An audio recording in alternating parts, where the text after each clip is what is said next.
Hello guys, అసలు నేను video చేయడానికి కారణం ఏంటంటే, ఏదైతే చాలా మంది ఆన్లైన్ వచ్చాక ఆఫ్లైన్ కొనడం మానేశారు. ఇలాంటి వాళ్ళ దగ్గర కొంటే మినిమం ఏంటంటే వాళ్ళకి జీవనోపాధి ఇదే అన్నమాట. సో ఈవిడ దగ్గర నేను వెళ్ళి మాట్లాడా, ఈవిడ దగ్గర కొన్నిసార్లు బాగానే అవుతుంది, కొన్నిసార్లు అవ్వదు. సో ఏంటంటే ప్రస్తుతానికి ఏంటంటే ఇంటికి అయితే సరిపోతుంది, వాళ్ళ అబ్బాయి హ్యాండ్కి అయితే ఫ్రాక్చర్ అయింది. సో వీళ్ళైతే ఈవిడైతే ఆవిడ మనవడు అండ్ మనవరాల్ని చూసుకోవాలి. సో ప్రెసెంట్ కి సరిపోతుంది.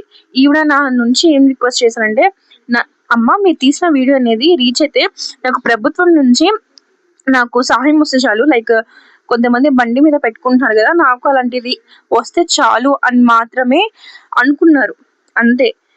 ఆవిడ అంతకుమించి నాకు ఎక్కువ ఏం అడగల. ఈ ప్రభుత్వం వరకు రీచ్ అయిద్దామా అని అడిగారు. చూసానమ్మా, నేను సపోర్ట్ చేస్తాను, మన వాళ్ళు కూడా సపోర్ట్ చేస్తారని నేను తీసుకున్నాను వీడియో. సో కానీ మీరు కొంతమంది ఎందుకు నెగిటివ్ వేలో వెళ్తున్నారో నాకు అర్థం కావట్లా. ఈ వీడియోలో ఉన్న ఆవిడకి నాగేశ్వరం అవి ఈవిడ పేరు 150 రూపీస్ పెట్టుకుంటే ఈవిడ చూడండి ఎంత సంతోషంగా ఉన్నారు. ఎన్నిసార్లు థ్యాంక్స్ చెప్పింది.